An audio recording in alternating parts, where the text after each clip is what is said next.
Bonjour tout le monde, bienvenue à ce webinaire organisé par la chaire Raoul Dandurand et particulièrement l'Observatoire sur le Moyen-Orient et l'Afrique du Nord. Je suis Sami Aoun, directeur de cet observatoire, et j'ai le grand plaisir d'être accompagné et avoir et solliciter certainement leur lumière sur une question qui est quand même assez primordiale et qui nous attire un peu au niveau émotionnel comme au niveau intellectuel, la révolte iranienne qui est actuellement en cours, et aussi la mettre dans un peu le panorama, le contexte des différentes révolutions iraniennes. Et je suis vraiment enchanté d'être accompagné de Marie Lamenche, qui est certainement membre aussi de l'Observatoire sur la géopolitique avec nous à la chaire Raoul Dandurand, et nous sommes vraiment enchantés de la voir. Elle est aussi à l'Université Concordia, où elle mène certainement d'études et de recherches et sur le terrain sur plusieurs aspects des conflits et autres. Et sur ce point, elle est membre aussi coordinatrice, il faut dire, du centre de la chaire Institute for Genocide and Human Rights Studies dans l'Université Concordia. Marie Lamenche, merci beaucoup d'être là et nous avons tout le plaisir à vous écouter, nous donner un peu vos angles de vue sur la question iranienne. Hani Ziaï, aussi politologue, iranologue et membre associé de l'Observatoire sur le Moyen-Orient et l'Afrique du Nord. Elle a laissé beaucoup de signatures sur l'avancement de notre observatoire quand elle était certainement une auxiliaire, une directrice aussi des affaires et des organisations de différents événements. Bonjour Haniye, et ça me fait encore toujours plaisir de se reconnecter et avoir vos lumières sur une question que vous la connaissez profondément, je dirais existentiellement. Merci d'être là. Alors, sur la question de la révolution iranienne, la question qui nous intrigue beaucoup, est-ce qu'elle est vraiment un tournant historique? Est-ce que vraiment nous sommes devant particulièrement un tournant inédit dans l'histoire de la révolution iranienne et dans l'histoire du régime théocratique, il faut le dire carrément, quand il est défié surtout dans un de ses piliers de légitimité, le voile, le tchador, si vous voulez. Alors, sur ce point, est-ce que le fait qu'on est devant un mouvement féministe qui se prononce, en tout cas, sur ce pilier de légitimité de la théocratie iranienne, encore que ce mouvement est féministe, et il est surtout mené pratiquement par la génération Z. Est-ce qu'il est capable, ce mouvement, de se connecter avec le mouvement féministe mondial? Est-ce qu'il est capable encore de mettre une cassure dans l'histoire de ce régime en place, ou pratiquement la brutalité de ce régime ou sa machine répressive pourrait étouffer quand même cette révolution ou révolte? On va décider par après avec nos deux intervenants. Encore, il est assez intéressant de voir, comme je veux décliner, si vous le permettez, le webinaire, en quelques moments cruciaux. Tout d'abord, on commencerait avec une certaine radioscopie, un survol, il faut toujours le dire, des révolutions et de cette relation que Hani Ziaï la voit bien entre l'État et la société. L'État, le régime, le pouvoir, comme on dit, clérical, et la société civile iranienne qui est quand même assez dynamique et assez vitale. L'autre point qui est intéressant à le voir, est-ce que ce mouvement contestataire, est-ce qu'il sera étouffé quand le régime va étouffer ou aveugler les réseaux sociaux ou les dérailler? Alors, ce serait avec Marie Lamenche particulièrement. Après, on va aller, si vous le permettez encore, de mettre un peu plus d'éclairage sur la géopolitique de cette révolution, les liens entre le national et l'international, et aussi certainement faire une certaine sociologie de cette révolution et voir un peu son féminisme, et peut-être aller toucher le fait que Mahsa Amini était kurde. Est-ce que c'est une ethnie marginalisée? facilement violentée, je dirais, par le régime en place. Est-ce que cela a des conséquences sur la mosaïque iranienne? Comme vous le savez si bien, elle est composée à peu près d'une moitié des personnes, mais d'autres minorités, surtout qu'il y a eu dans le Sistan, le Balouchistan, il y a eu à Zehadan presque un massacre qui a été fait par le régime en place. Ou avec les Kurdes qui contestent, ils sont autour de 10 millions, qui contestent surtout soit leur statut, soit leur droit. Alors, et on pourrait finir encore avec un certain glissement, éclairage sur ce qui arrive ici chez nous entre ces deux images contradictoires. La libération se fait en Iran pour les femmes en enlevant leur voile et surtout contester son caractère obligatoire par la contrainte. Et ici, ce qui se fait chez nous, dans les démocraties libérales, occidentales, européennes ou canadiennes et québécoises, sur ce voile qui pourrait être un choix personnel, mais aussi qui pourrait être un signal de souveraineté de la femme sur son corps, tout à fait aux antipodes de l'autre diapason là. Encore, on finirait aussi par une sortie de crise. Est-ce qu'il y a une possibilité? Quelles sont les avenues de cette sortie de crise? Est-ce que c'est la victoire, encore une fois, du régime lui-même, ou c'est plutôt ce mouvement féministe qui va l'emporter, au moins dans des concessions, sinon par provoquer la chute du régime? Alors, sur ce point, on commencerait ici peut-être avec Hani Diaye, qui pourrait nous répondre à une question dominante, je dirais. Est-ce que l'Iran est-il en face à un tournant historique? Est-ce que nous sommes devant quelque chose qui est inédit au niveau du féminisme, mais au niveau aussi de l'ensemble de la société iranienne? Est-ce que ce mouvement, cette situation, comporte en elle des éléments, je dirais, révolutionnaires? Est-ce qu'elle ouvre des horizons nouveaux pour la vie des Iraniens en général et pour les femmes en particulier? À vous, Rani. Merci, merci professeur Aoun, merci pour ces questions très intéressantes. Il y a évidemment plusieurs questions dans la question, alors je vais essayer de tenter d'y répondre au mieux. Et je tiens tout d'abord à remercier évidemment la chaire Raoul Dandurand, les organisateurs de cette rencontre, et saluer évidemment les personnes qui sont avec nous. Merci à vous d'être là et merci de donner cette opportunité de discuter de cette actualité brûlante. Alors, pour tenter une première réponse par rapport à ce tournant, est-ce que c'est un tournant décisif, est-ce que c'est quelque chose de nouveau? Moi, je pense qu'il faut y voir là finalement un cheminement. C'est un cheminement, c'est une maturité qu'on voit dans cette société. Vous avez parlé de rupture. Moi, je pense que ce qu'on peut qualifier aujourd'hui et qu'est-ce qui est de manière très flagrante, c'est cette rupture entre l'État et la société. Aujourd'hui, je pense que ce fameux mur en fait de la peur est tombé.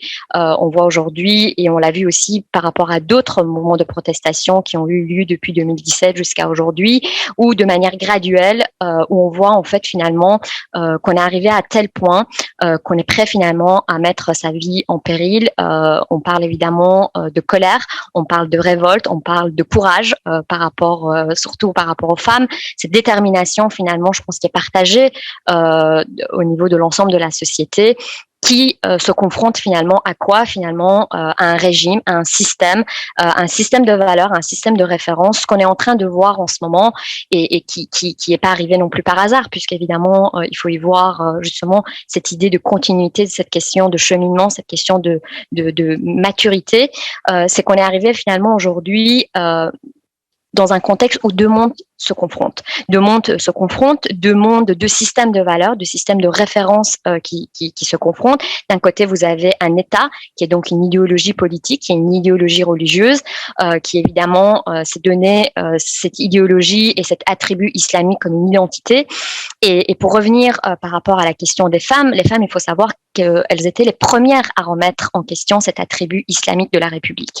Et sur la question du voile aussi, c'est pas non plus une nouveauté. Dès les années 80, donc suite à l'avènement de la République islamique d'Iran, les femmes iraniennes ont manifesté dans l'espace public pour le rejet, ou en tout cas le fait de refuser qu'on leur impose un code vestimentaire. Évidemment, les débats depuis sont assez intéressants à suivre. Il y a tout un discours au niveau des femmes iraniennes qui est pas pour le non-port du voile, mais qui est finalement qui se positionne contre le port obligatoire du voile, du hijab. Et vous avez évidemment un autre pan de la société qui rejette évidemment du revers de la main toutes les impositions aussi rigides et aussi restrictives au niveau des normes islamiques, des normes religieuses, etc. Ce qui est intéressant aujourd'hui de voir, et si on peut parler d'un tournant, et si on peut parler d'une révolution, parce qu'il faut faire attention aux termes qu'on utilise, moi je dirais que s'il y a bien une révolution qu'il est question, c'est la révolution sexuelle. Vous avez à la fois et de manière simultanée ce qu'on est en train de voir aujourd'hui, et c'est peut-être dans ce sens qu'on peut parler de quelque chose d'inédit, c'est que on est en train de vivre aujourd'hui, et je parle pas non plus seulement des derniers mouvements de protestation, mais disons qu'on peut voir ces dernières années la concrétisation et cette révolution qui pour moi qui est évidemment déclenchée, qui n'est pas du tout terminée, qui est cette révolution sexuelle et qui est cette révolution culturelle qui est en marche en Iran. Ce qui a été très intéressant de voir par rapport à ce qui s'est passé au mois de septembre, évidemment le point déclencheur, vous le savez, c'est la mort malheureusement de cette jeune fille de 22 ans, Mahsa Amini, qui a été brutalisée, qui a vraiment subi finalement les conséquences de cette violence étatique, cette violence finalement complètement institutionnalisée, et cette répression qui a à nouveau montré finalement son visage. Et à partir de ce moment-là, donc à partir de ce point déclencheur, évidemment vous avez une société finalement qui s'est ralliée. Ce qui est d'autant plus intéressant, c'est qu'aux côtés de ces femmes, vous avez aussi des hommes. Donc les hommes sont aux côtés de ces femmes. C'est quelque chose de très rare dans des pays islamiques de voir justement, et même dans le Moyen-Orient, de voir justement finalement cette présence masculine aux côtés des femmes. Si on fait brièvement une comparaison avec l'Afghanistan, quand on a touché en fait la question des droits des femmes et les femmes afghanes, les hommes afghans n'étaient pas là. Et si on fait cette comparaison avec l'Iran, qui est donc le voisin juste à côté, on voit justement que cette présence elle est intéressante à souligner. Et je dirais que ce qui touche, évidemment, on est face à un sentiment d'indignation. Il y a un sentiment d'indignation qui est partagé par l'ensemble de la société. Mais ce qui est d'autant plus intéressant, c'est qu'on vient toucher justement une question universelle. Et c'est justement cet universalisme qui fait aussi en sorte que finalement les uns et les autres se rallient à la cause. On voit également cette mobilisation non seulement de la part de la diaspora et des communautés iraniennes à l'extérieur du pays en soutien au mouvement, mais ce qu'on voit également, c'est des prises de position de différents milieux et aussi aussi bien à l'intérieur qu'à l'extérieur du pays, où en fait on va venir véritablement défendre cette cause qui touche évidemment premièrement la question des droits des femmes, mais qui dépasse aujourd'hui cette question des droits des femmes et qui va évidemment toucher vraiment toute la question, cette question très universelle, qui est donc la question des droits humains et donc aussi toute la question du choix individuel, parce que finalement, avec ce code vestimentaire, ce qui va être aussi mis en avant, c'est cette question de liberté. Vous savez, si je prends un des slogans qui revient le plus, c'est femmes, vie et liberté.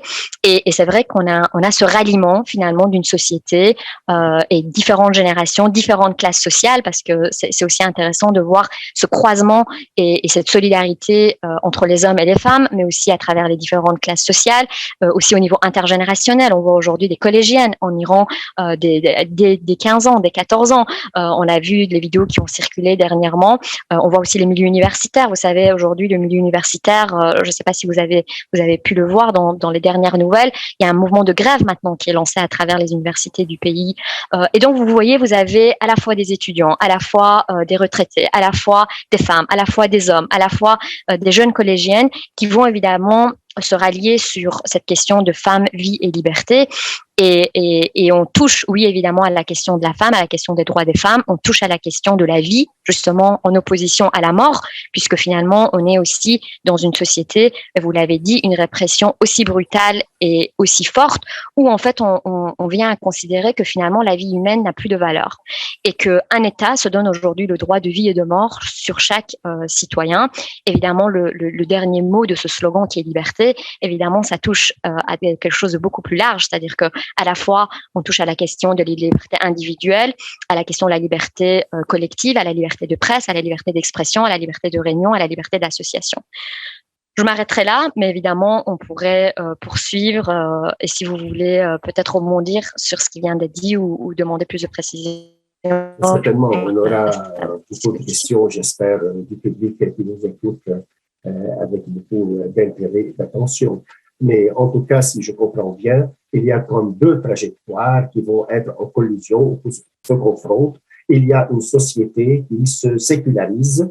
Il y a presque une démarche dans la sécularisation qui est nette et claire dans ce mouvement féministe, particulièrement avec une dimension nationale, je le comprends bien. Et aussi, il y a l'obstination du régime clérical qui sait très bien, s'il concède sur la question du voile, il va faire tomber un élément essentiel de sa légitimité.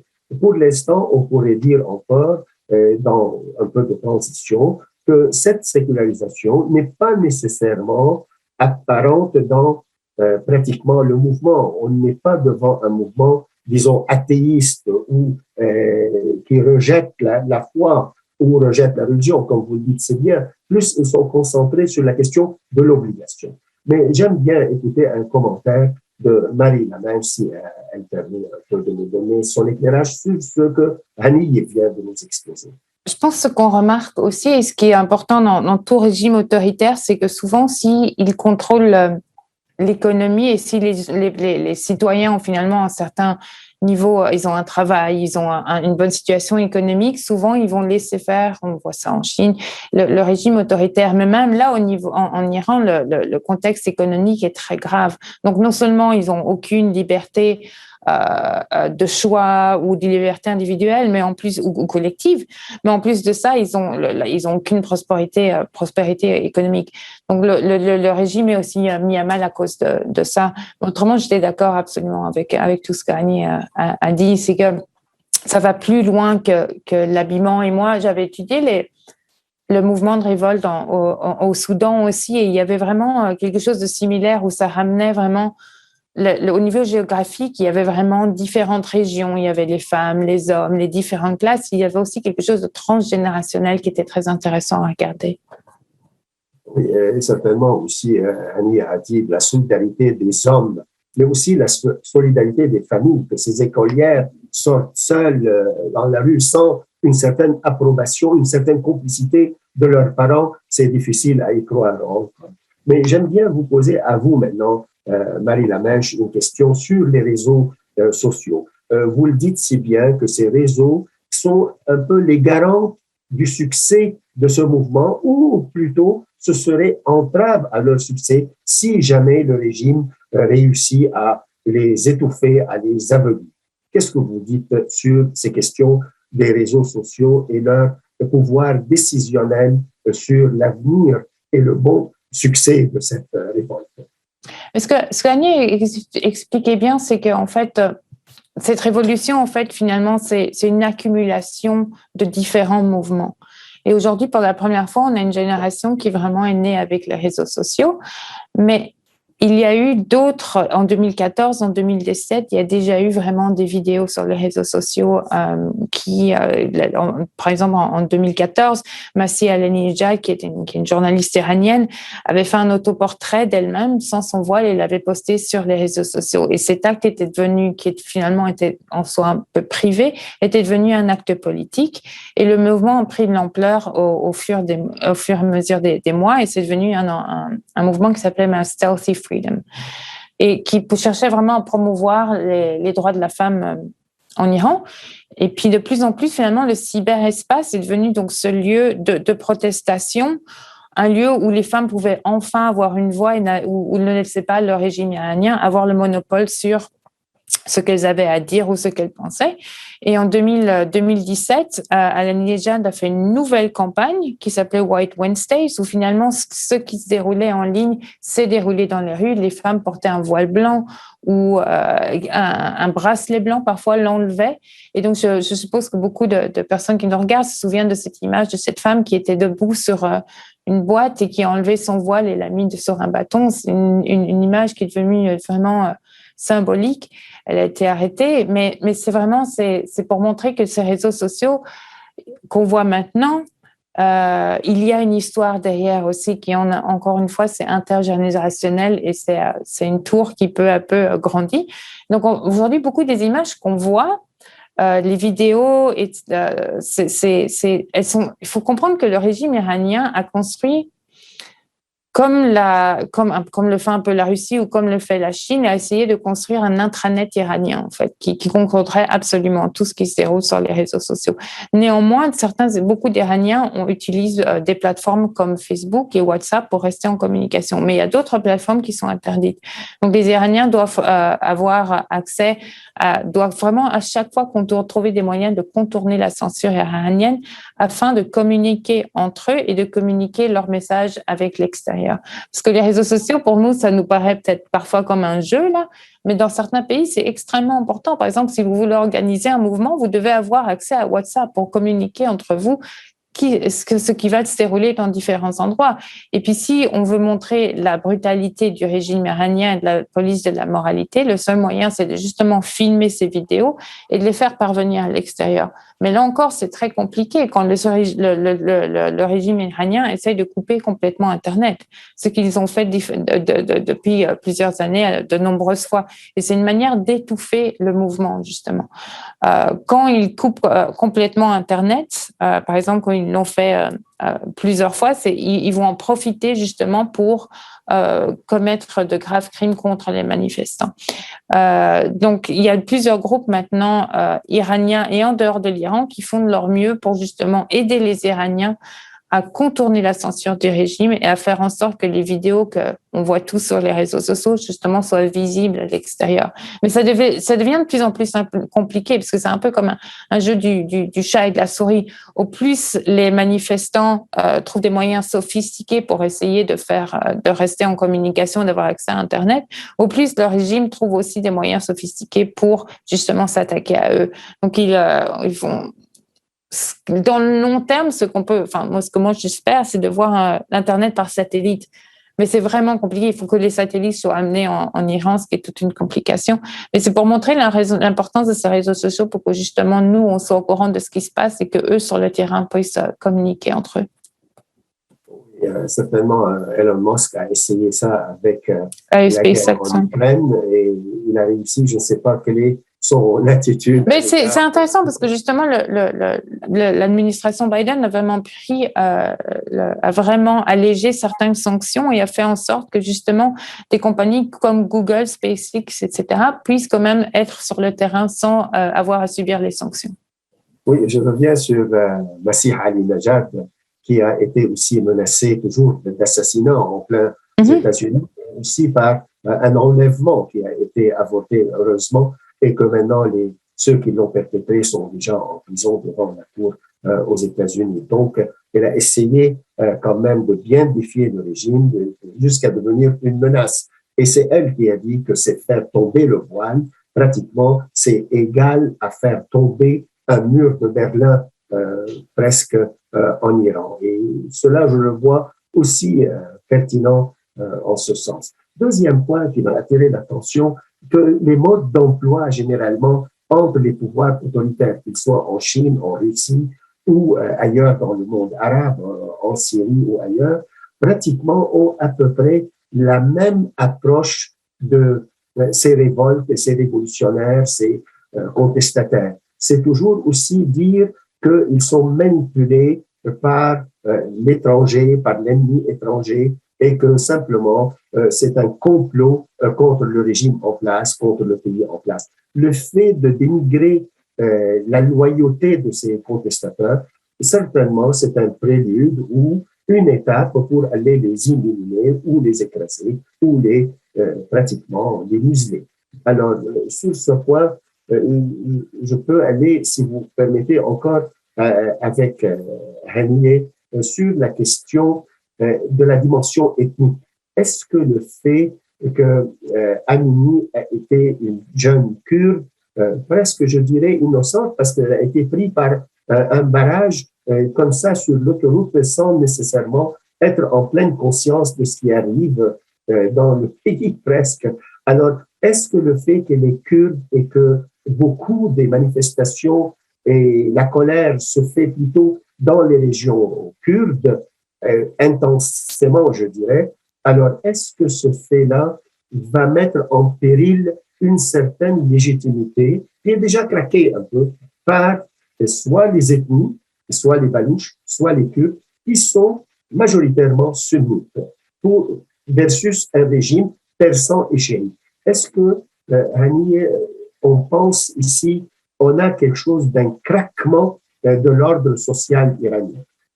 Oui, la question, elle est très intéressante et très pertinente parce que vous savez, l'Iran est un mosaïque de peuples. L'Iran, la langue officielle, c'est le persan, mais à part le persan, vous avez plusieurs langues, vous avez plusieurs ethnies, vous avez plusieurs groupes religieux. Donc, ce mosaïque fait en sorte qu'évidemment, il y a aussi des discriminations par rapport à différents groupes ethno-linguistiques, même si, par exemple, on sait qu'aujourd'hui, dans le Parlement iranien, dans le Majlis, par exemple, il y a un représentant de la communauté juive et un représentant du zoroastrisme, par exemple, même s'il y a en fait ces représentations au niveau politique, on sait que dans la réalité sociale et sur le terrain social, il y a énormément de discrimination vis-à-vis de la communauté juive, il y a aussi cette tension évidemment entre les chiites et les sunnites qu'on trouve au Moyen-Orient et qu'on retrouve en Iran. Et pour revenir à Mahsa Amini, oui, Mahsa Amini est donc kurde et ce qu'on a pu voir par exemple le 17 septembre dernier lors du jour de ses funérailles, donc dans sa ville natale au Kurdistan, c'est qu'il y a eu justement des affrontements entre la population kurde et la police iranienne et on voit finalement que la mort de cette jeune femme a contribué évidemment à ce regain de tension. C'est pas comme si les tensions n'existaient pas, mais disons on peut parler ici de regain de tension entre l'Iran, le Kurdistan et même l'Irak. Donc, vous voyez que c'est d'un cas finalement national, on touche évidemment des questions beaucoup plus larges. Et c'est vrai que ce qui a été dit et dans un des débats qui a été aussi emmené sur les réseaux sociaux par les Iraniens et par la population iranienne, c'est véritablement de poser la question de savoir si cette jeune fille n'était pas kurde, si c'était une fille qui était mal voilée du nord de Téhéran, dans des quartiers riches du nord de Téhéran, est-ce qu'elle aurait eu le même sort?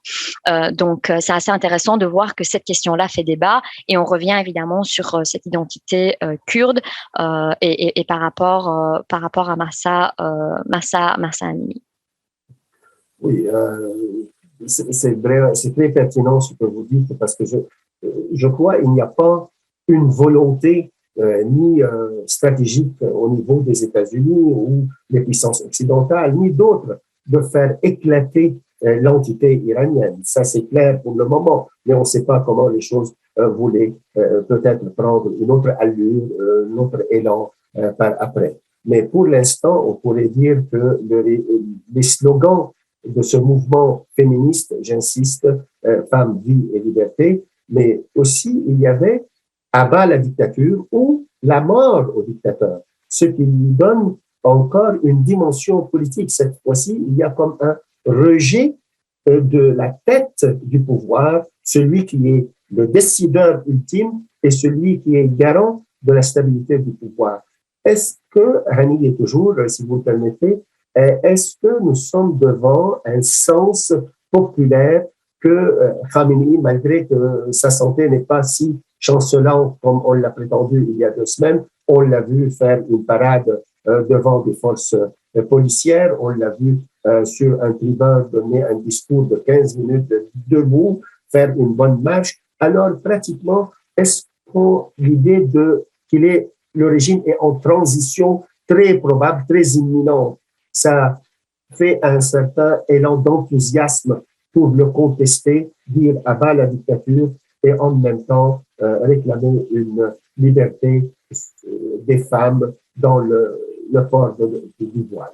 Oui, absolument. Ce qui est intéressant de voir, et on a parlé de cette question de légitimité politique, ce qu'on peut on peut dire, et c'est devenu de plus en plus flagrant à travers l'ensemble des mouvements, et ce mouvement vient encore une fois confirmer cela, c'est que le régime, et je pense qu'aujourd'hui ils s'en ont conscients, parce que on ne peut ne pas finalement à un moment donné on peut répondre par la répression, on peut ne pas accepter ces moments de protestation. Par contre, où il peut y avoir une prise de conscience, c'est de voir finalement que la légitimité politique et religieuse sur laquelle ils se sont construites, aujourd'hui, elle est complètement, elle est en train de s'effriter. Elle s'effrite. Enfin, moi, je vois l'effritement de cette légitimité-là depuis 15 ans. Ça fait 15 ans, en fait, et c'est pour ça aussi qu'on a, de manière assez ponctuelle et assez systématique, des moments de protestation et des moments de révolte. Et cette colère, en fait, elle n'est pas non plus nouvelle. C'est une colère qui grandit, et ce mécontentement devient de plus en plus généralisé parce que, justement, on est dans une forme de rejet, finalement, d'un système. On est dans un cas de figure de perte de légitimité vis-à-vis d'un État. Le discours que Khomeini avait au début de la révolution, le discours que la République islamique a eu au début de la révolution, et puis même pendant la guerre Iran-Irak, et même par la suite, ce sont des discours, en fait, qui n'ont plus de résonance, si vous voulez, dans cette société.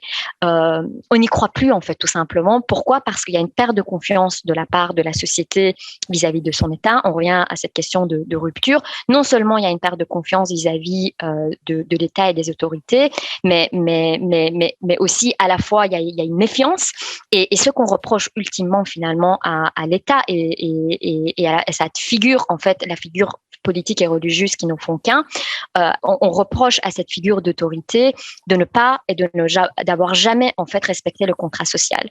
Ils n'ont jamais, en fait, ni ouvert un espace de discussion, un espace d'échange. Il y a eu des moments où il y a eu des relâchements, par exemple sur Rotami ou sous la présidence de Rouhani, mais même s'il y a eu des petits moments de relâchement, évidemment, l'État, si vous voulez, a toujours répondu avec répression. Il n'y a aucune place finalement à la critique. Et d'ailleurs, Khomeini et d'autres autorités l'ont dit. Et d'ailleurs, dans ce fameux discours dont vous avez parlé, c'est assez intéressant de voir aussi le vocable qu'ils utilisent. Ils vont de manière directe et sans retenue dire, en fait, qu'il y aura aucune, en fait, indulgence vis-à-vis des protestataires. Il y a aucune limite, en fait, au déploiement de la force. Et ceux qui vont utiliser, parce qu'à un moment, il faut aussi légitimer finalement cette force, c'est ce qu'on appelle, Max Weber appelait ça la coercition légitime. Comment on va finalement légitimer le déploiement de la force? C'est de dire, évidemment, les premiers arguments qu'on va utiliser, c'est la question de la sécurité et l'ordre.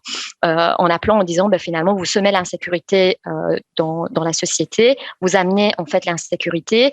Il a même parlé du fait qu'on a brûlé le Coran. Et donc, évidemment, toute cette autorité politique et morale revient en disant attention, vous semez l'insécurité, et donc nous, on se donne le droit d'utiliser la force de frappe, la violence physique pour pouvoir contrecarrer l'insécurité et de ramener les choses à l'ordre.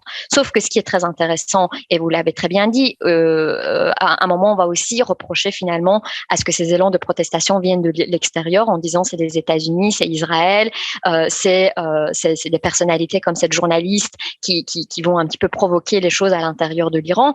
Sauf que avec l'analyse qu'on peut avoir maintenant et le recul qu'on peut avoir à travers les différents mouvements de protestation, on voit même qu'à travers les slogans, les Iraniens vont dire mais en fait l'ennemi n'est pas à l'extérieur, l'ennemi est à l'intérieur de l'Iran, et l'ennemi se trouve au sein même, en fait, du système et de la République islamique d'Iran. Donc vous voyez comment aussi on reprend le discours qui est donné par ces dignitaires, et comment en fait on les rejette, ou en tout cas on va venir contrecarrer, en fait, ce type de discours. Et donc là, vous voyez que finalement, le discours ne marche plus, la légitimité commence à s'effriter, et on est vraiment, encore une fois, dans la confrontation de deux systèmes de pensée, de deux systèmes de référence qui s'opposent pleinement, et on voit les protestations sont très représentatives de cet état de fait.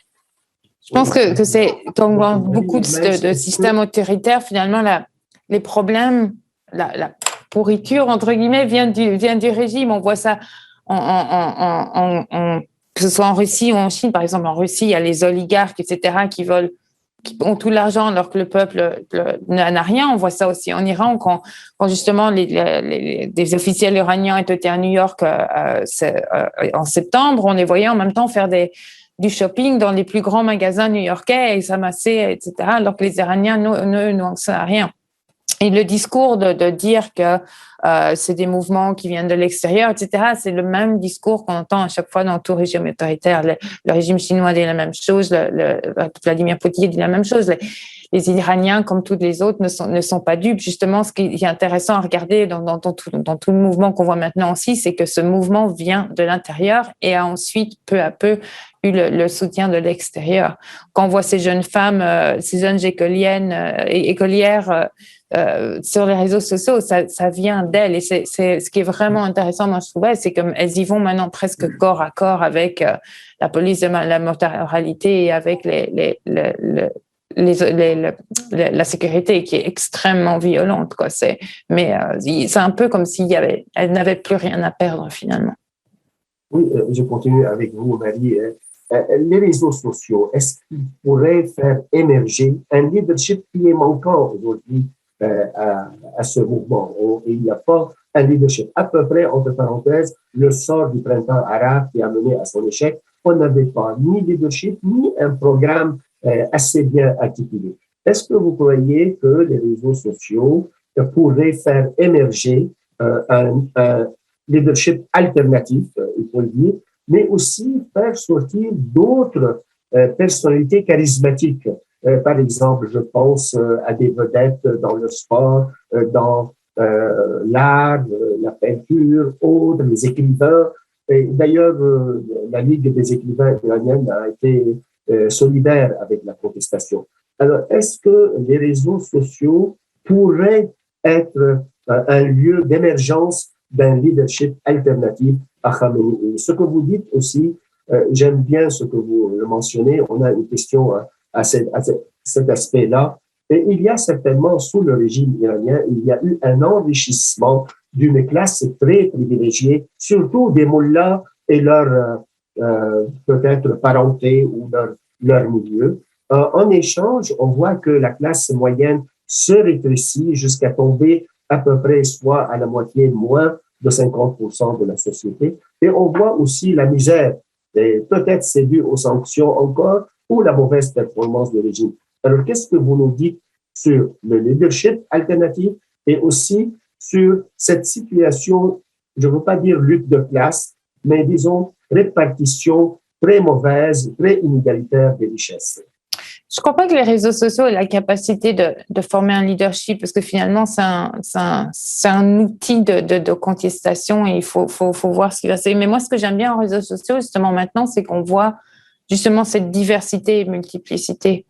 Donc, c'est sûr que ce soit au Soudan ou dans les printemps arabes, le problème, c'était ceux qui venaient après les réseaux sociaux, ou ce qui venait après qu'un régime soit tombé, c'était cette organisation. Mais pour l'instant, je pense qu'on est encore au début et ce sera un peu difficile de dire s'il y a vraiment un leadership qui peut se montrer. Ce qu'on a vu au Soudan, c'est que ça venait de différents endroits. Après, est-ce que l'unité peut rester? C'est ce qui a fait problème au Soudan. Donc, ça, on verra.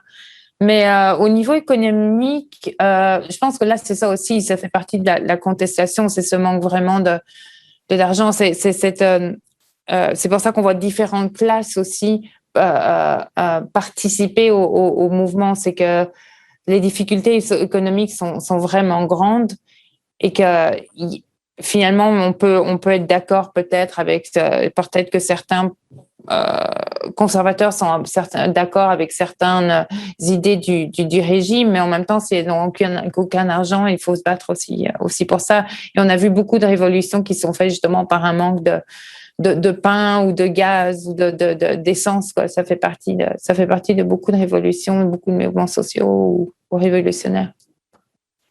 Hani, est-ce que tu as une idée comment on pourrait surveiller ou même faire une obstruction de la fuite des richesses de l'Iran, surtout par cette classe privilégiée, des mollahs et autres, qui certainement, si jamais ils ont senti le péril, ils veulent se sauver, comme on a vu, soit avec les milliardaires russes, comme aussi ici et ailleurs, dans les foyers du printemps arabe. La classe privilégiée se cherche toujours des sorties pour faire fuir son argent à l'extérieur.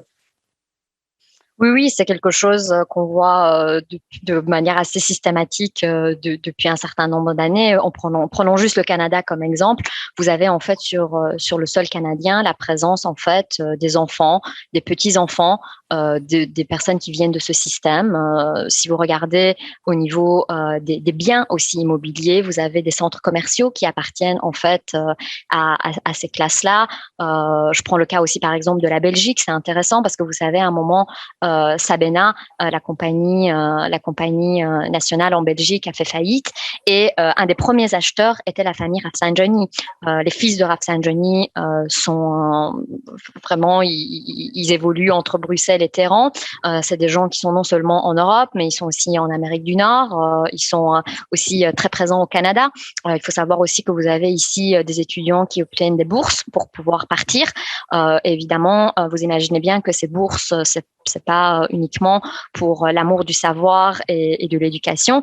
Il y a une raison pourquoi des étudiants boursiers sont à l'extérieur du pays. Alors, sans vouloir faire des procès d'attention et d'être dans la théorie du complot, on pourrait se poser la question de savoir s'ils bénéficient des conditions aussi favorables pour venir étudier, qu'ils ont des bourses, qu'est-ce qu'en échange ces étudiants doivent faire? Est-ce que, et là c'est des questions que je pose ouvertement puisqu'on n'a pas je n'ai personnellement pas à mon niveau de preuves tangibles. C'est des choses qui sont aussi débattues dans la communauté. C'est des choses qu'on peut percevoir en termes d'observation. C'est de savoir est-ce qu'ils sont ici pour faire de l'espionnage industriel? Est-ce qu'ils sont là pour faire de l'espionnage? Est-ce qu'ils envoient des informations? Est-ce que ce qu'on a vu à travers les différents mouvements de mobilisation à Montréal, à Toronto et à Vancouver, cette communauté et cette diaspora qui s'est organisée en soutien à ce qui se passe en Iran, on a identifié maintenant, par exemple à Montréal, je peux vous parler des derniers mouvements de protestation qui ont eu au centre-ville de Montréal, on a identifié 2-3 personnes qui prenaient des photos et des vidéos et la diaspora, si vous voulez, se sent aussi menacée parce que évidemment le fait que physiquement vous êtes dans ces lieux, que vous êtes dans l'espace public, que vous prenez aussi la parole, il y a un risque qui peut se faire. Il faut pas oublier que les personnes aussi qui sont ici ont de la famille en Iran. Donc évidemment, si vous voulez, il y a une menace, il y a une inquiétude qui pèse aussi sur cette communauté qui est ici. Et on parle du Canada, on parle quand même de Montréal. Mais ceci étant dit, vous voyez que ce qui se passe là-bas et ce système de surveillance et de contrôle va dépasser les frontières iraniennes. Et aujourd'hui, je peux vous donner aussi un exemple qui concerne mon cas. Souvent, je suis invitée sur des panels et je parle de l'Iran. Et à mes côtés, évidemment, non seulement moi, mais d'autres personnes de la communauté iranienne sont invitées. Vous savez, je suis très impliquée dans le milieu culturel et artistique. Souvent, on demande aux artistes, évidemment, d'intervenir, à des artistes d'origine iranienne, d'intervenir sur leurs pratiques. Et ces artistes, en fait, s'autocensurent. En fait, non seulement ils sont dans la censure, mais ils sont surtout dans l'autocensure. Et pourquoi ils veulent pas venir parler publiquement sur un panel ou dans une conférence ou dans un lieu public? Parce que, de un, ils ont leur famille en Iran. De deux, c'est parce qu'ils vont retourner un moment en Iran pour revoir leur famille. Il n'y a pas de regroupement familial pour une partie de ces jeunes gens et des moins jeunes aussi. Donc ça fait en sorte que vous voyez ce sentiment en fait de crainte qui est complètement institutionnalisé en Iran, même si quand je vous disais tout à l'heure le mur de peur est tombé, ça ne veut pas pour autant dire qu'on n'a pas d'inquiétude et de crainte une fois aussi qu'on est à l'extérieur de l'Iran. Et ce sentiment en fait finalement de se censurer de manière consciente et même de manière inconsciente, évidemment, c'est aussi à cause et en raison de la présence de ces personnes-là qui sont aussi sur le territoire canadien, sur le territoire européen. Moi, vous savez, quand je donne des conférences, une des dernières conférences que j'avais données à Paris, j'avais été approchée par les gens de l'ambassade de l'Iran. Ils m'ont pas menacée, ils m'ont pas mis le couteau sur la gorge, mais ils m'ont fait savoir qu'ils étaient là. et ils m'ont donné un message comme quoi je devais pas mal parler de l'Iran. Donc vous voyez, c'est des formes d'intimidation qui ont lieu. Après, c'est certain que je n'ai pas été menacée au sens strict du terme, mais on nous fait passer un message. On nous fait passer un message. On nous dit, ben voilà, on est là, on vous regarde, on vous surveille. Et c'est vrai que cette situation est inquiétante parce que dès les années 80, ça a été le cas dans les années 80, 90. Il y a eu des suppressions des opposants politiques, notamment à Paris. On n'est plus là aujourd'hui, mais c'est une hypothèse possible et ce sentiment, finalement, je vous dirais, d'inquiétude est totalement légitime, étant donné que ces personnes-là peuvent rentrer et sortir du pays avec beaucoup de facilité, avec beaucoup d'aisance, et en plus ils ont évidemment le pouvoir financier et les moyens économiques. Si je peux ajouter là-dessus, et Nia a complètement raison, si on regarde le dernier rapport par exemple de Freedom House, la répression transnationale est encore plus grave qu'avant, parce qu'avant, des pays comme la Russie, l'Iran, l'Arabie Saoudite, etc., envoyaient des personnes sur le terrain pour espionner des Iraniens, comme ça, dans la diaspora. Aujourd'hui, vous pouvez faire ça à travers les réseaux sociaux. Il suffit d'utiliser des logiciels de surveillance et c'est très facile à faire. Nous, par exemple, il faut savoir aussi, on va en parler un peu plus tard, je pense, sur les relations entre la Chine, l'Iran et la Russie. L'Iran et la Chine, etc., ils apprennent très bien l'un de l'autre. Par exemple, le gouvernement chinois, quand nous, on organise des événements sur les Ouïghours ici, le consulat de Chine nous appelle en nous disant de ne pas tenir l'événement parce qu'on ne devrait pas raconter des mensonges sur ce qui se passe en Chine et envers les menaces envers les Ouïghours. Donc, c'est la même chose quand on organise des événements avec la Russie. On a le consul turc qui vient sur place et qui prend des photos. Quand on organise des événements sur Hong Kong, il y a des gens qui viennent prendre des photos à notre bureau pour montrer justement ces menaces sont réelles. Et pour moi, elles se sont justement aggravées avec l'existence des nouvelles technologies, parce que c'est bien plus facile maintenant de surveiller et de faire des menaces envers justement les Iraniens qui se trouvent ici. Donc c'est un point vraiment important à souligner. Oui, Hani a mentionné les Rafsanjani. D'ailleurs, la fille de Rafsanjani, elle est toujours à garde à vue. Je crois qu'elle est en prison aujourd'hui parce qu'elle a osé se montrer solidaire avec la contestation. Et aussi sur la question des diasporas, c'est déjà vu dans toutes les diasporas de plus en plus. On voit une intimidation, soit directe, soit indirecte. Et aussi, on rend ses opposants des parias ici et chez eux. Alors ça, c'est vraiment les démocraties occidentales, le Canada, le Québec, devraient être plus vigilants à garantir la liberté de conscience ici.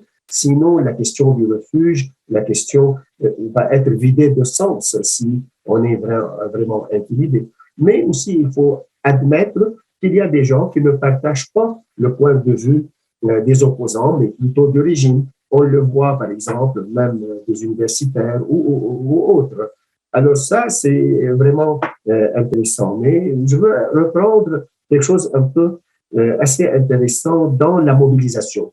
L'importance de l'art, l'importance de la chanson populaire, parce que le régime iranien aussi mobilise beaucoup à ce niveau-là. Des chants, des hymnes à caractère religieux ou non, et ça peut vraiment souder sa base et mettre beaucoup d'élan et d'enthousiasme, surtout dans la jeunesse, puisqu'il y a une sur-islamisation des jeunes Iraniens en faveur de l'interprétation, disons qu'elle est particulière de l'islam qui est promu par le clergé iranien au pouvoir. Alors, Hani, qu'est-ce que tu peux nous dire sur la possibilité que aussi il y a un art alternatif, comme on a pensé à un leadership alternatif? Dans la mobilisation, oui, on voit en fait ce que moi j'appelle en fait la résistance créative. Comment finalement, via l'esprit créatif, il y a aussi la production artistique, parce que vous avez à la fois un esprit créatif en termes de mode de fonctionnement, en termes de mobilisation qui se font. Je peux vous donner un exemple très concret. Et ça a été aussi très visible pendant le mouvement vert en 2009, où en fait on avait interdit les pancartes, les affiches pendant les mobilisations. sang pendant les manifestations. Par exemple, on a utilisé le corps. Par exemple, les femmes ont utilisé le creux de leurs mains pour écrire les revendications qui étaient portées à l'époque aussi par des groupes de femmes. Ou on a utilisé le foulard, par exemple, pour aussi finalement porter un message.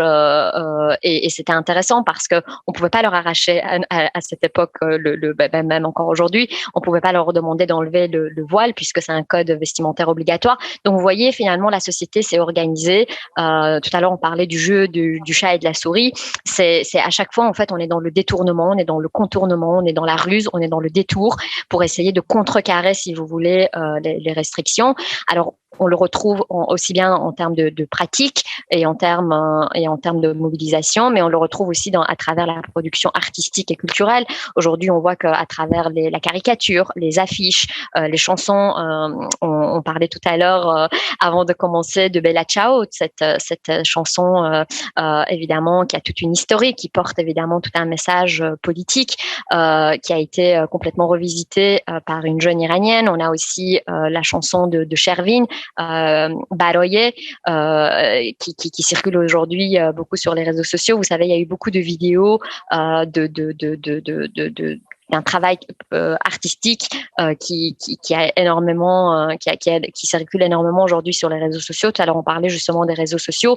Ça permet aussi finalement à cet engagement finalement artistique de donner en tout cas une visibilité et de pouvoir être relayé aussi bien à travers l'Iran qu'à l'extérieur de l'Iran, pour le moins que Internet soit possible.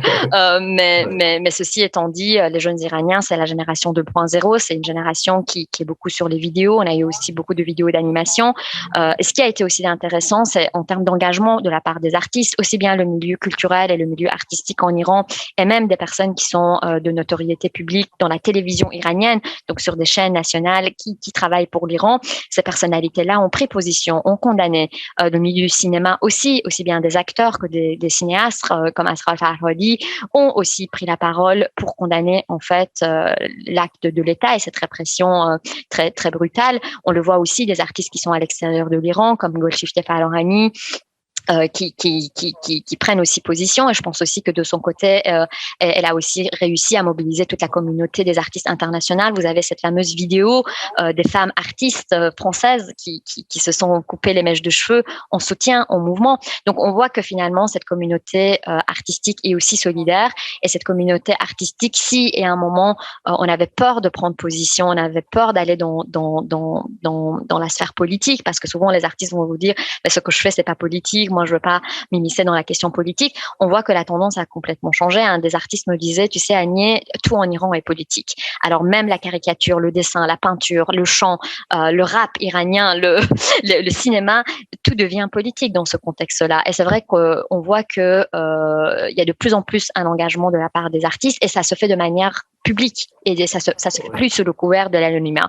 C'est ça aussi qui est intéressant de voir. Et parallèlement à cette mobilisation de la communauté artistique et culturelle, on voit aussi toute la solidarité de la communauté sportive en Iran. Vous avez quand même l'équipe nationale de football en Iran qui a apporté son soutien. Ils ont tous porté en fait un manteau noir pour cacher le drapeau iranien pendant les derniers jeux qu'ils ont eus. On a aussi d'autres footballistes, par exemple, on a un des footballistes, Mehdi, qui a reproché évidemment à l'État iranien suite en fait à ce qui s'est passé à l'université Sharif ces derniers jours, en disant finalement vous touchez à l'élite de notre pays, vous touchez finalement, ils critiquent ouvertement évidemment les différentes pratiques de l'État, et ça c'est intéressant de voir que aussi bien le milieu sportif que le milieu culturel commencent véritablement à prendre position et sont très actifs sur le terrain social et sur le terrain politique. Le côté artistique des révolutions, il est vraiment accentué, parce que moi, j'avais beaucoup utilisé le cas du Soudan en 2019, où justement, il y avait eu des sit-ins, en fait. Donc, ils avaient vraiment, les Soudanais restaient vraiment dans une sorte de grand terrain, et ils peignaient sur tous les murs.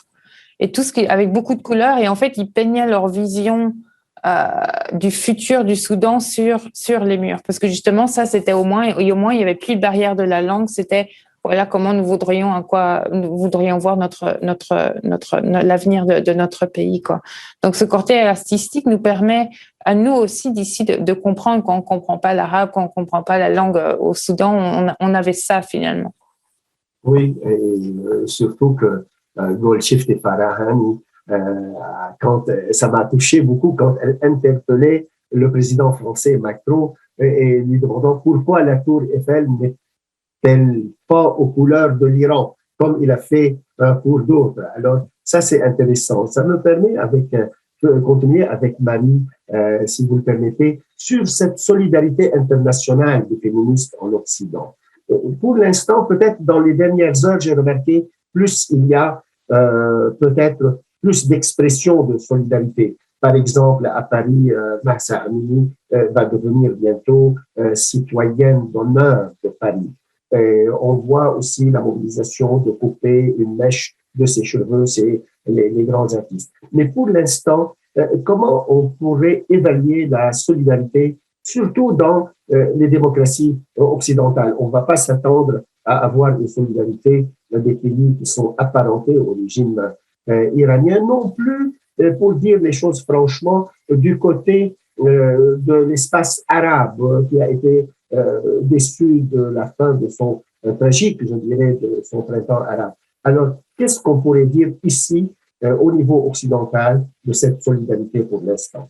En même temps, je pense qu'il faut faire une différence entre, par exemple, en parlant des pays arabes, etc., on a vu une grosse solidarité de la part des femmes en Afghanistan. Elles ont quand même été dans la rue il y a quelques jours moi, je vais vous lire certains des slogans qu'elle disait. C'était vraiment genre, dites non à la dictature de Kaboul à l'Iran, femmes, vie, liberté, elles l'ont scandé aussi. Les Iraniens se sont levés, c'est à notre tour. Elles ont été devant l'ambassade d'Iran à Kaboul pour justement montrer leur indignation face à leurs propres droits. Qu'elles n'ont plus, et puis vraiment montrer une sorte de solidarité. Les violences envers elles ont été très brutales, mais elles étaient là. Et même en Chine, il y a eu justement certains Chinois sur les réseaux sociaux qui se sont dit, si les Iraniens peuvent le faire, peut-être que nous aussi. Donc c'est là que je pense qu'il faut faire aussi une différence entre ce qui se passe parmi la population et ce qui se passe au niveau du régime. Mais c'est vrai qu'en Occident, je trouve qu'on a vraiment mis du temps à avoir une sorte de solidarité. Et bien sûr, ce qui toujours pose le problème, c'est cette idée, je pense, pour moi, du voile, qui pose toujours ce problème, surtout en France, où le voile est souvent instrumentalisé, alors que je pense qu'il faut mettre ici en différence, le cas iranien est très spécifique. C'est ça qu'il faut voir. C'est quelles revendications sont faites à travers le mouvement actuel. Il faut arrêter de venir avec une sorte de vision ethnocentrique et voir ce qui se passe en Iran et pas nécessairement toujours ramener tout à ce qui se passe en France, etc. Et il y a d'ailleurs un collectif d'intellectuels et de militants du monde entier qui ont déploré justement dans une tribune dans Le Monde le faible écho justement rencontré par les féministes occidentales au sein des cercles universitaires. Ils ont vraiment appelé une sorte de solidarité transnationale avec les femmes en Iran parce qu'elles voyaient que ça se passait pas du tout en ce moment. Et donc le collectif explique donc que la crise iranienne se trouve vraiment comme prise entre deux cadres réducteurs et qu'il faut vraiment aller au-delà de ça.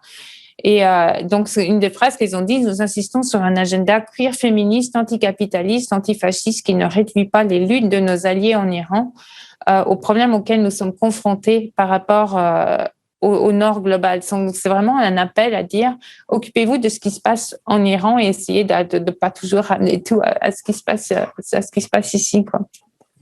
Mais en tout cas, si je continue avec vous, Marie Lamanche, est-ce que vous voyez que cette suspicion, par exemple, de contester le voile, le tchador, parce qu'on voit en lui des dimensions qui pourraient être diminuatives, peut-être pour les droits de la femme, et se contenter de dire c'est un choix individuel et peut-être ne pas mettre sur la table un débat sur son champ sémantique, si on peut dire comme ça. Alors, c'est une approche, je dirais, libérale.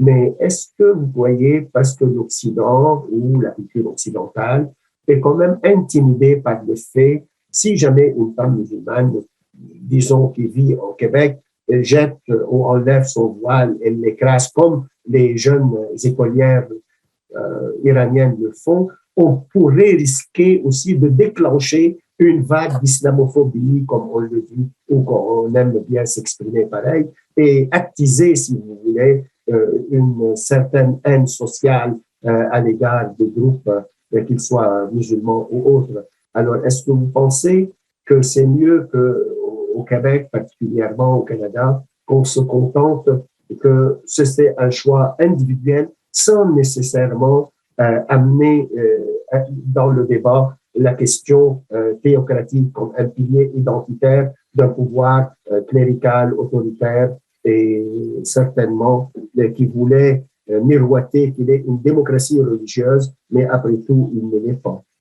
Je pense qu'une des raisons pourquoi c'est vraiment important qu'on ait cette discussion aujourd'hui et qu'Agnès soit là, c'est que justement, elle explique le pourquoi du mouvement et qu'on n'arrive pas avec nos visions d'ici à appliquer là-bas. Il y a vraiment une confusion, je trouve, entre le refus du port obligatoire du voile et le refus du voile. En Iran, il y a un régime islamique qui instrumentalise justement le port du voile et l'islam à des fins politiques depuis des années, et ce n'est pas le cas en France. Donc, c'est vraiment de faire la différence, quoi, et de mettre la perspective sur ce qui se passe en Iran. Et c'est le problème que je vois maintenant. D'ailleurs, Agnès, j'avais une question c'est aussi pour toi, peut-être. Qu'est-ce que vous pensez de la vidéo des femmes françaises qui se coupent les cheveux?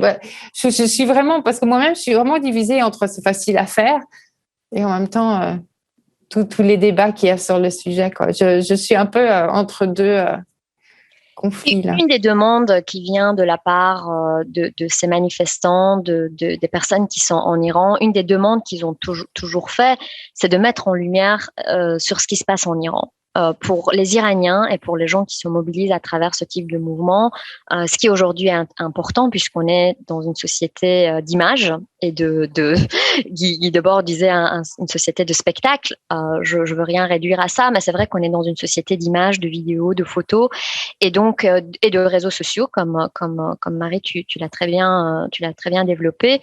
Et dans ce contexte-là, c'est vrai qu'une des demandes de la part aussi bien des Iraniens qui sont à l'intérieur de l'Iran que des gens qui soutiennent des Iraniens, je parle de la diaspora, de la communauté iranienne, c'est de relayer l'information et de donner de la visibilité à ce qui se passe. Étant donné que, comme tu l'as très bien souligné, Internet est parfois coupé, on n'a pas de liberté vraiment d'expression, de presse, enfin voilà, un journaliste ne peut pas faire ce travail-là, ça passe de facto par les Iraniens eux-mêmes, et le fait que ce message soit repris à l'extérieur et que ce soit diffusé de manière aussi large sur les réseaux sociaux, évidemment, c'est une demande qui vient même de l'Iran, en disant, faites porter notre voix, faites savoir ce qui se passe en Iran, toutes ces images sur les vidéos qui ont circulé, parce que quand vous prenez une vidéo en Iran, de fait que vous êtes dans cet espace public, dans les manifestations, vous prenez un risque inouï, mais vous prenez encore un risque supplémentaire, je dirais, à partir du moment où vous prenez votre cellulaire et que vous filmez la scène. Et on a vu d'ailleurs beaucoup de cas où il y a des gens qui au détriment de leur vie, ou en tout cas, ils ont pris des risques très élevés en prenant une vidéo. Donc, à partir du moment où cette prise de vidéo est relayée sur les réseaux sociaux, que ce soit sur les réseaux sociaux, Instagram ou Facebook ou YouTube, sur toutes ces plateformes-là que ça circule, ça donne une visibilité, ça donne un peu une des demandes, c'est de donner finalement la voix aux sans-voix ou à des personnes qui peuvent pas aussi facilement être visibles sur la toile. Donc le fait que Golshifteh Al-Rohani demande au président Macron de changer le drapeau, enfin mettre le drapeau iranien sur la Tour Eiffel, qu'on demande aux féministes de prendre position, que ces femmes artistes françaises, pour répondre à ta question, ont pris la parole.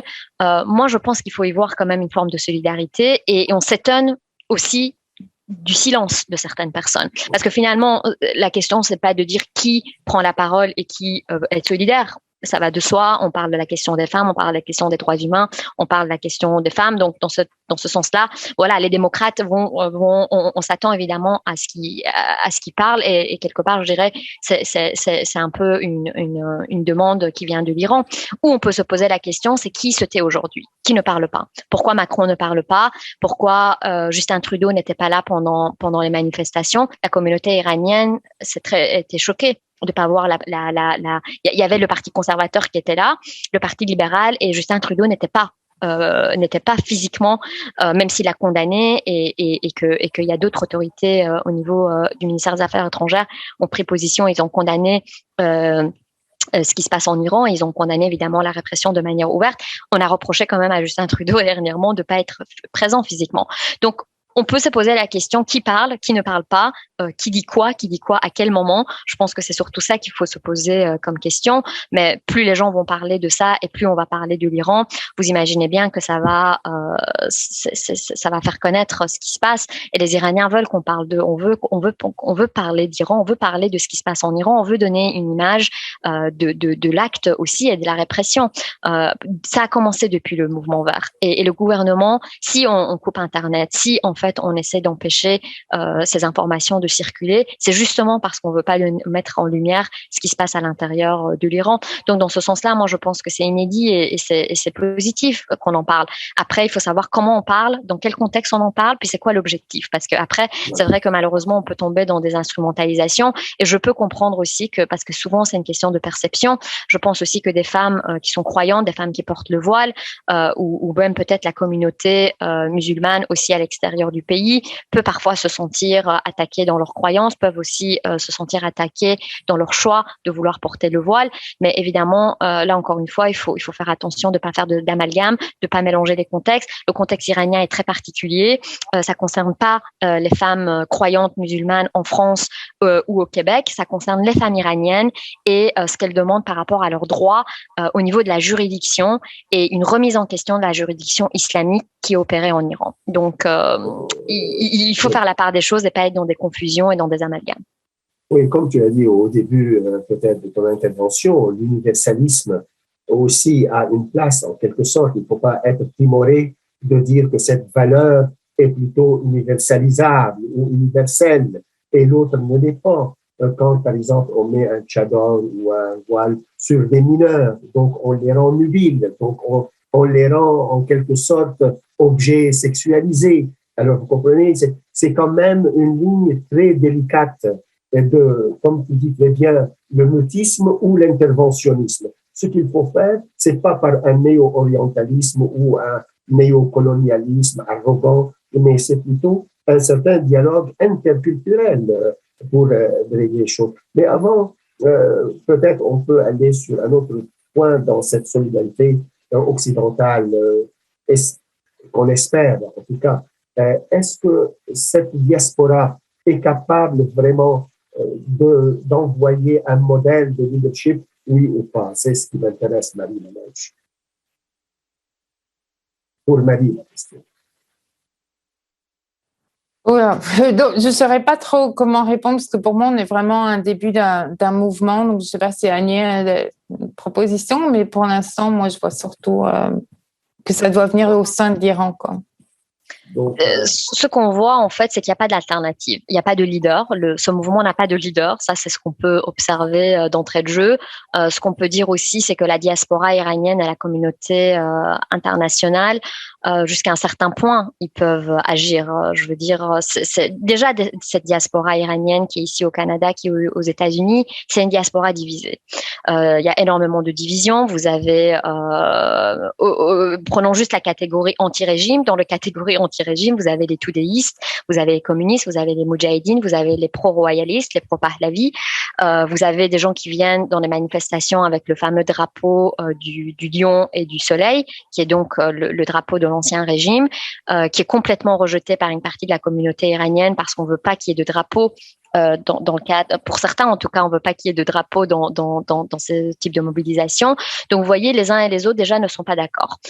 C'est une communauté qui est très divisée. C'est une communauté qui s'est ralliée par rapport à un dénominateur commun qui est de soutenir les mouvements de contestation en Iran, et on partage l'indignation, on partage la colère, on partage le sentiment de révolte. Par contre, on partage pas les mêmes couleurs politiques, on partage pas les mêmes alternatives. Le gros problème de ce pays et le gros problème de l'Iran, c'est que c'est vraiment cette question: qui va être l'alternative à la République islamique d'Iran? C'est certain que les démocrates vous diront on veut un système démocratique, on veut que ce soit des démocrates qui soient au pouvoir, mais c'est qui en fait les démocrates? C'est qui l'alternative? En termes de groupe, en termes de nom, qui va être l'alternative? Il y a pas, moi j'ai pas la question. Mais peut-être Marie, je pourrais nous dire un peu sur l'Iran dans les feux croisés entre les puissances. on sait très bien que Khomeini disait ni Est ni Ouest, mais de plus en plus, on voit que l'Iran peut-être va vers l'axe sino-russe.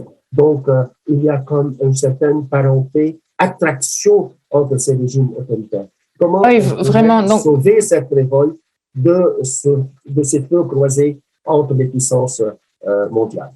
Il faut savoir que l'Iran s'est beaucoup rapproché de la Chine ces dernières années, mais ça fait un moment qu'ils sont quand même en relation. Par exemple, l'Iran vend du pétrole à des pays comme la Chine. La pétrochimie donc iranienne fournit à la Chine vraiment un précieux soutien énergétique. L'Iran et la Chine ont aussi un partenariat militaire depuis un bon moment. Et par exemple, le 16 septembre dernier, le président Xi Jinping a rencontré le président iranien en Ouzbékistan. Ils ont parlé, ils ont souligné que la Chine et l'Iran entretiennent une amitié de longue date et qu'ils allaient justement consolider leur coopération et développer de nouveaux partenariats stratégiques entre les deux pays. Et la Chine envisage aussi ces relations avec l'Iran dans une perspective vraiment stratégique à long terme. Donc, il a aussi souligné que, vu que les protestations avaient commencé, que la Chine soutenait justement la souveraineté de l'Iran, parce que le principe de souveraineté est très, très important pour la Chine. Et donc, il soutenait la souveraineté de l'Iran ainsi que la dignité nationale et donc travaillerait avec l'Iran pour respecter justement ces principes-là et le principe de non-ingérence. Donc, on retrouve à la fois de nouveau ce discours d'attaque de l'Occident envers les régimes autoritaires. Et il y a aussi justement l'Iran qui commence à vraiment faire partie du Belt and Road Initiative, de l'initiative Belt and Road, et qui maintenant est aussi un membre en part entière de la Shanghai Organization. Et il faut savoir aussi que la guerre en Ukraine a pas mal changé les choses entre justement Russie, Iran, Chine, parce que les relations entre la Russie et l'Iran étaient assez tendues avant la guerre en Ukraine, parce que la Chine voyait, la Russie voyait un peu d'un mauvais œil les ambitions régionales de l'Iran. Mais depuis que la guerre en Ukraine a démarré, la Russie a dû faire partir certains de ses troupes du Moyen-Orient pour les ramener en Ukraine. Et depuis, les relations sont un peu plus, disons, amicales, ou bien la relation militaire vraiment s'est assez intensifiée et est devenue bien plus formelle. Donc, par exemple, l'Iran est devenu maintenant un des principaux maillons entre l'entente sino-russe, surtout en termes de nouvelles technologies et tout ce qui est technologie militaire. Donc, il y a une arme, donc des munitions iraniennes qui s'appelle le Shahed 136, qui sont en fait qui est utilisées en Russie, et certaines composantes de ces munitions sont en fait venues de la Chine. Donc, c'est une espèce de triangle qui se forme. Donc, l'Iran peut facilement devenir un pipeline précieux finalement pour le soutien chinois à la Russie, mais de manière contournée, parce que la Chine a un peu parfois du mal à montrer son soutien à la Russie, même si on sait que les relations sont amicales entre les deux. Et l'Iran pourrait aussi très bien tacitement exporter le pétrole russe en offrant donc un autre débouché aux exportations énergétiques russes. Alors, est-ce qu'on croit, Haniyeh, s'il te plaît, est-ce que le fait que maintenant le retour à l'entente nucléaire a moindre de chances, surtout que M. Biden, le président américain, peut-être il a tiré quelques leçons de M. Obama en 2009, quand il s'est abstenu d'appuyer la révolution à ce moment. Est-ce que M. Biden pourrait être plus interventionniste, ou il va s'accrocher toujours à ce mince espoir de rentrer encore une fois dans l'entente nucléaire?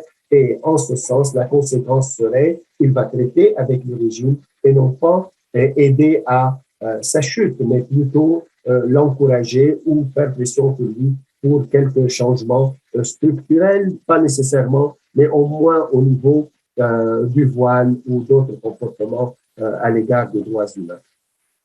Oui, alors c'était l'hypothèse, ou en tout cas c'est ce qu'on pensait, c'est qu'on pensait qu'avec l'arrivée de Joe Biden à la Maison Blanche, on allait revenir sur ce fameux accord sur le nucléaire qui avait été aussi balayé du revers de la main par l'administration Trump.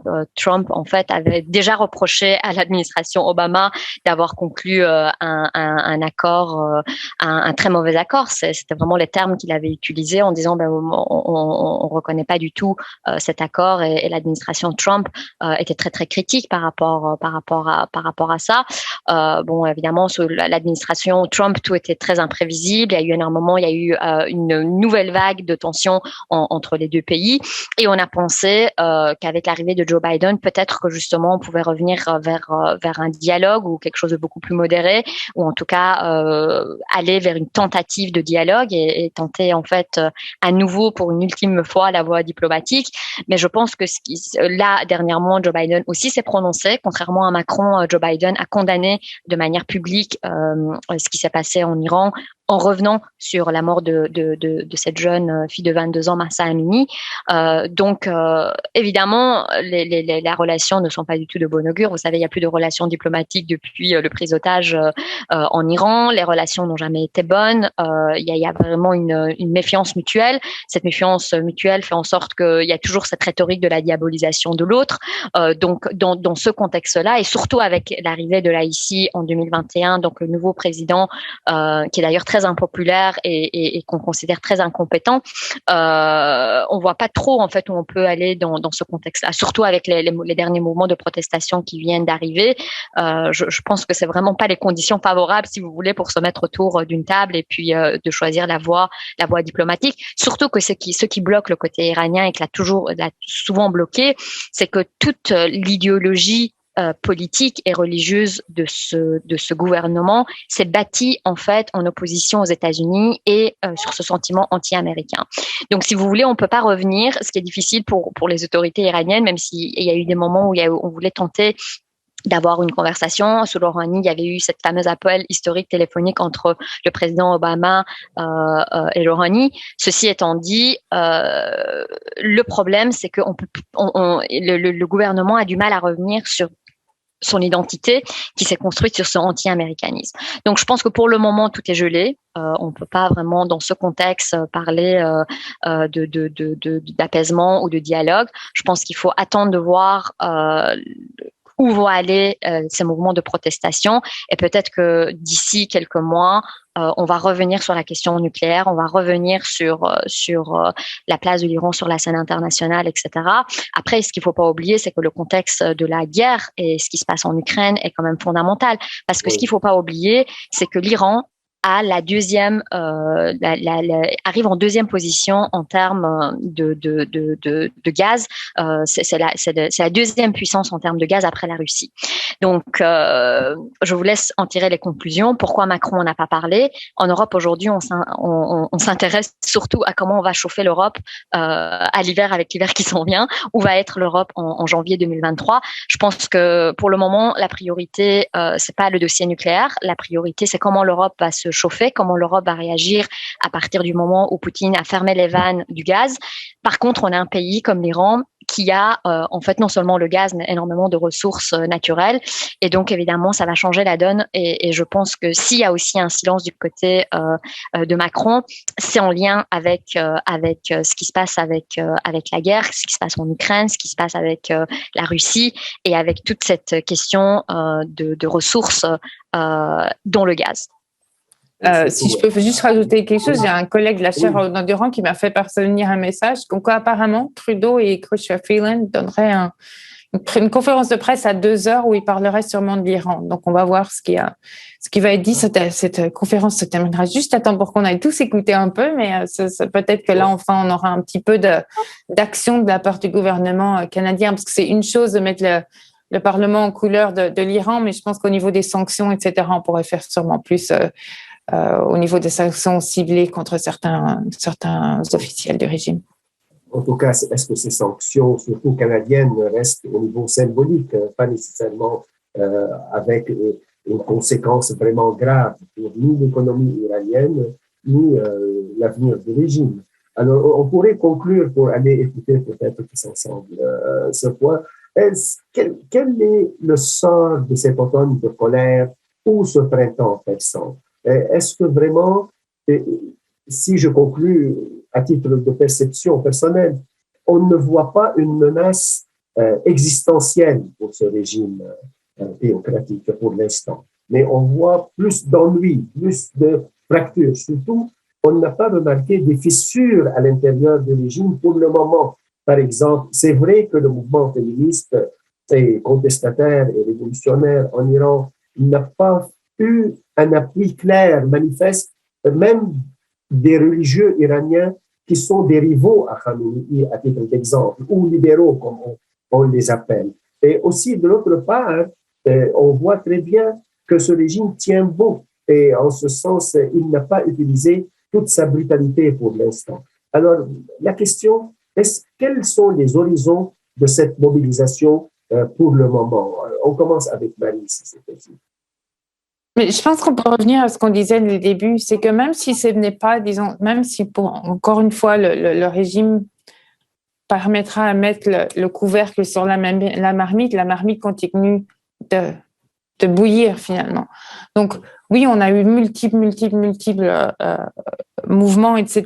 Mais à un moment, même si c'est pas cette fois-ci, ça va craquer. C'est pas possible autrement. C'est vraiment cette accumulation qui va, je pense aussi, de finir par vraiment fissurer peut-être le régime, même si c'est pas cette fois-ci. Moi, je vois cette fois-ci vraiment une impression que les manifestants sont prêts à tout perdre. Au plus, la police de la neutralité est violente, comme on l'a vu à l'université, au plus les autorités la sécurité est violente, au plus les manifestants vont de l'avant, en fait.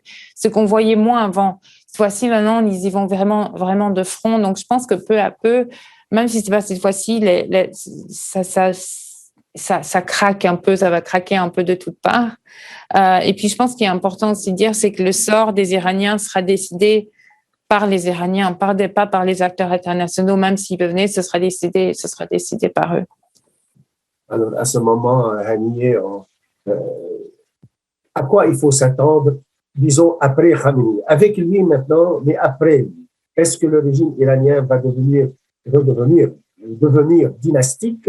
Et en ce sens, c'est son fils Mujtaba qui pourrait prendre la relève, ou Raisi, à titre d'exemple. Alors, à quoi s'attendre suite à ce mouvement contestataire? Est-ce que c'est le régime qui veut se remobiliser, se reconsolider, oui ou pas? Oui, le régime, de toute façon, ce qu'il va chercher à faire, c'est évidemment d'ouvrir les soupapes de sécurité. Alors oui, on s'attend que éventuellement dans les mois ou dans les années qui viennent, parce qu'on avait déjà annoncé la mort de Khamenei. Bon, il y a eu des rumeurs puisqu'on l'a vu prendre, on l'a vu intervenir sur les derniers moments de protestation. Il s'est montré publiquement justement pour pallier aux rumeurs. Ceci étant dit, oui, il y a la question finalement disons de la succession qui se pose. Alors oui, il y a des candidats qui, comme vous l'avez dit, il y a quelques noms qui commencent à parvenir. Ce système va tout faire. En tout cas, ce qu'on peut dire, c'est que le système va tout faire pour rester en place. Si vous voulez, aucun de ces organes pour le moment, parce qu'on pourrait prendre l'hypothèse que certains organes se retournent contre l'État, les gardiens des révolutions, l'armée ou d'autres organes, exactement, qui vont se retourner contre l'État central, en tout cas contre le cœur du système. Sauf que c'est difficile d'envisager cette hypothèse puisque l'ensemble de ces organes ont énormément de privilèges et qu'à aucun moment c'est l'hypothèse, c'est le bon sens un peu qui parle. À aucun moment, un groupe privilégié va revenir mettre en cause un système dont il est en train d'en bénéficier et dont il est très privilégié. Donc, il y a différentes hypothèses possibles. Vous savez, ce pays nous a surpris à bien des égards. Dans tout l'ensemble du Moyen-Orient, c'est toujours très, très difficile prévoir. On pourrait faire des scénarios, mais c'est très difficile de savoir qu'est-ce qui va en être. Je pense que où il serait important de regarder, c'est de voir la possibilité de tenir pour les manifestants. Ça va être quelque chose d'intéressant à regarder. Maintenant, ça fait à peu près 20 jours que cette population se mobilise. Jusqu'à quel point ils vont pouvoir tenir face à une répression aussi intense.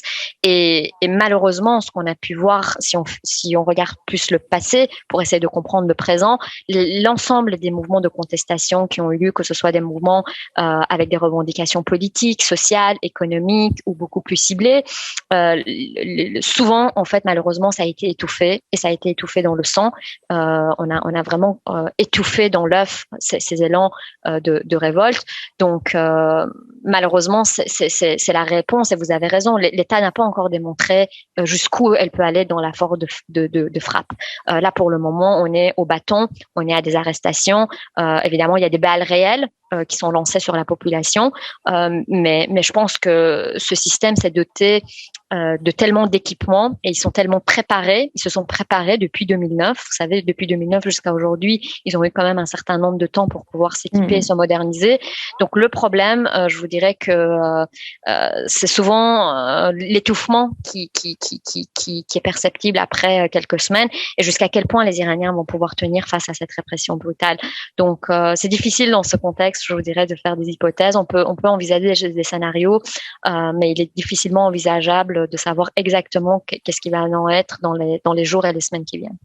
En 2019, quand le régime a vraiment coupé complètement Internet, ils ont tué le peu de moments où il y avait vraiment, où c'était le noir complet sur les réseaux sociaux, sur Internet, etc. Le régime, et ça a été monté par Human Rights Watch, a tué des centaines de personnes. Ils ont utilisé ce moment-là pour vraiment, vraiment utiliser une violence extrême envers les manifestants. Et il y a un artiste aujourd'hui qui a peinturé en rouge les fontaines publiques à Téhéran, je crois, ou dans une autre ville particulièrement. Exactement. Ce serait malheureux, mais en tout cas, l'Iran a connu des mouvements de sécularisation à un certain moment où ne pas porter le voile, par contrainte, ils ont enlevé le voile aux femmes à un certain moment dans l'histoire iranienne. Maintenant, on veut l'imposer par de la contrainte sur les femmes. Donc, il y a un mouvement de sécularisation, resécularisation et désécularisation qui se fait. Encore une fois, oui, il y a une alliance assez solide, comme vous l'avez bien mentionné, entre le turban et aussi la machine policière et militaire, et d'où cette tendance vers un stalinisme. Ce que j'ai aimé dans le Bella Ciao, c'est justement de souligner cette tendance fasciste dans le régime. Sur ce, je vous remercie infiniment de tout cœur pour vos éclairages, vos lumières. C'était très intéressant, informatif. Alors, au nom de l'Observatoire du Moyen-Orient et l'Afrique du Nord, je vous remercie encore et encore et au plaisir de se revoir.